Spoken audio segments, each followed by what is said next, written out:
Alrighty, hi, this is Irene again, aka KittyWolf13 on all the forums. So, now I've switched over to a new format where I'm behind the camera now, so that you guys can see better what I'm trying to show you. I figured, originally I said my next video was about my first doll, Ringo, but I thought I was going to backtrack a little bit and talk about some basic terminology and information about the dolls for people who are not familiar with them. Sitting in front of the camera right now is my Volks Rengemaru girl. Originally the mold is a boy, but I've got her on a girl body. First things first, these dolls are anatomically correct, so if that's something that bothers you, they might not be up your alley. I guess where I'll start is the fact that these dolls are called Asian ball jointed dolls because they originated in Japan and because all of their joints have what is pretty much a ball shape. The majority of these dolls, there are a few exceptions, but a majority of them are strung with elastic, and that's what keeps them posable and keeps them together. They come in all sorts of sizes, everywhere ranging from a couple of inches tall to about a couple feet tall. And if you looked in my last video, you'll see that I have a wide variety. So I generally have a good scope of the different sizes. As you can see, I'm playing with my little Rengemaru. Her name is Haruhi, and she has a pretty good range of motion because of the elastic in her. She's strung pretty well. She's a little bit on older strings, so she's a little floppy, so getting her to stand is a little difficult. And she might flop over at some point. But there you go, she's standing there. These dolls are made of resin, which is a type of plastic. It is pretty thick. And some of the company dolls, like Volks, one of the original companies, or the original company, they are pretty heavy. Like, obviously, Haruhi here is not that heavy because she's pretty small. As you can see, her standing in my hand.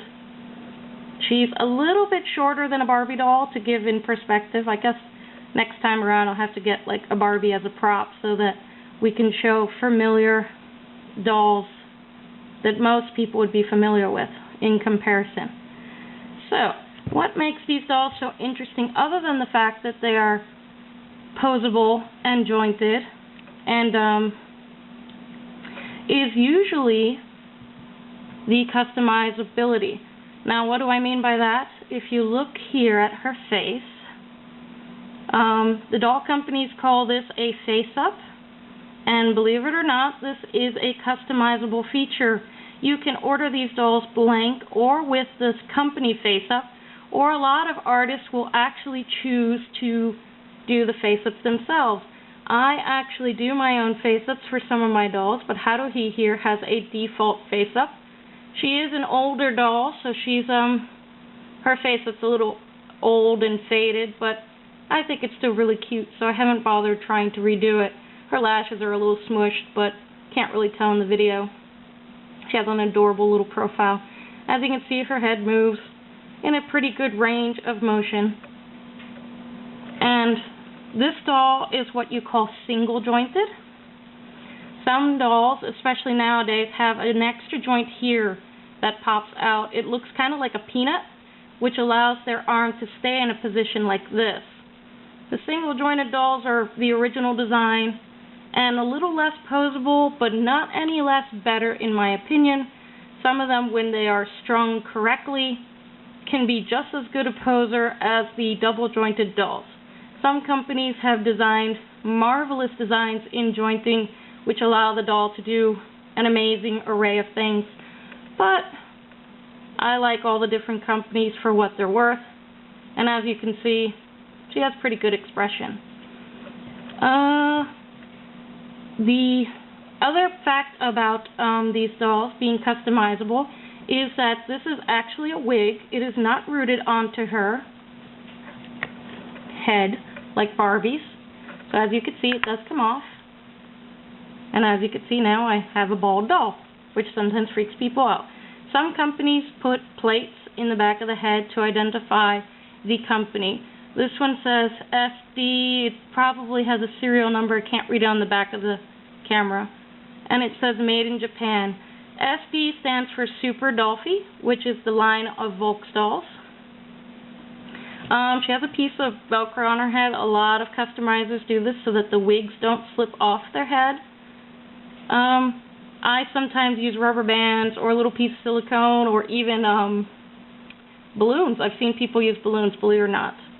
To take a look at her wig real quick, this is called a synthetic mohair wig. It feels really realistic. It's really soft. As you can see, the inside of the wig is sewn west into a wig cap. It basically is pretty much like a real wig for a person, only in miniature. We'll come back to Haruhi here. Most dolls, they have the head cap system, and it comes off. Some of them will have a hook in here that hooks to what should be an S hook. I have a key ring in her head because I found it easier to use, or I didn't have an S hook the last time I restrung her. One of the things, one or the other. She has one magnet in her head cap and a little slot in here which connects to this little hook here so that her head cap just fits right in. And that way it shouldn't fall off. It's not that sturdy, but as you can see, it doesn't come off that easily. If we take a look inside her head, you can see some what looks like gunk or putty or wax. This is actually some Max silicone earplugs that I buy at Walmart. They are what I'm using to hold the eyes. The eyes are either glass or acrylic. Haruhi's are glass at the moment. But as you can see, you can kind of see them in there. There are two eye sockets that the eyes sit in, and then you use the putty to place the direction of her eyes. So it's a pretty interesting thing, and you would be amazed how much of a difference changing eyes and wig can make to a doll. You can change their appearance entirely just by doing that.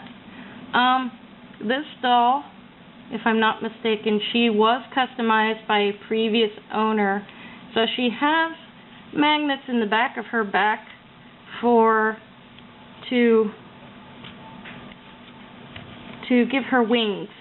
So she can use angel wings, so she can be an angel. So the Volks company does make what they call the tenchi bodies, which is Japanese for angel. But this particular body was modified by somebody, which is why the magnet placement isn't exactly even, but it's not a bad job. I've seen them worse, I've seen them better. So it's a little uneven, but overall it's a clean mod. They basically drilled into the resin and glued two rare earth magnets in the polarization that would match the wings. And basically took her clothes, her dress off, so you could see she has a torso joint. And you could see the inside. You could see there's an elastic that runs from her head all the way to her toes, and it's doubled over. And there's an elastic that runs through her chest that goes to each hand, and that's what holds her hands in place. This particular doll does not have a pelvic joint, so she's got two joints, the torso and the pelvic. And then she's got, the Volks have this handy dandy what they call a Swarrico mod, which allows you to channel the elastic into a different channel so that she can sit like this. Otherwise she'd be kind of awkward or flopping around. Again, she is single jointed, so her knees do not have a joint, a peanut joint. It's all connected. I'm not going to bother taking off her shoes, but she's got little feet that have similar joints to her hands. All in all, the dolls are pretty cool. I like them. You can, because they're made of resin, you can make modifications like this where you can sand and drill holes. People pierce their ears. They do scar modifications. They do all sorts of things with them. Because they come in a wide range of sizes and prices, there's a lot of different options for collectors out there. They do come in a various colors. This is Volks' probably their old skin, but it's basically their normal skin, which is the equivalent of flesh tone. They originally had two colors. They had the normal skin and a white skin, which is called Beauty White. I'll definitely be showing examples of all the colors as I go along. Every company's color usually varies to some degree, so doing hybrids, which I'll discuss, is possible, but sometimes it's trickier than other times to do them because the companies do differ in their resin colors. As the years progressed, they started coming out with tans, and the tans vary from like a chocolate brown to black to ebony, and some are more light, like, you know, a suntan like you would get at the beach. Volks has a tan color, and their tan color is more of a suntan. It is a pale brown color. I haven't really seen it in person, so it's hard for me to describe, but I do know it's paler than other doll companies in comparison. So, with that being said, this, I guess, is the basics of a ball-jointed doll.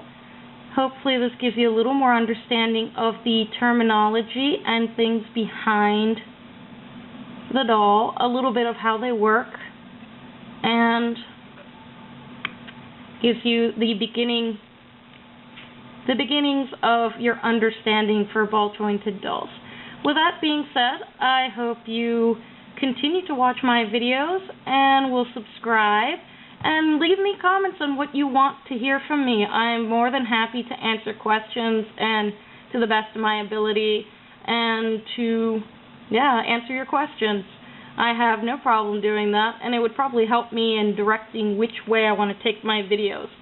So I guess with that being said, I'm going to log off, and this is episode 3, and I'm Irene, Kitty Wolf 13, and I will talk to you guys soon. Bye.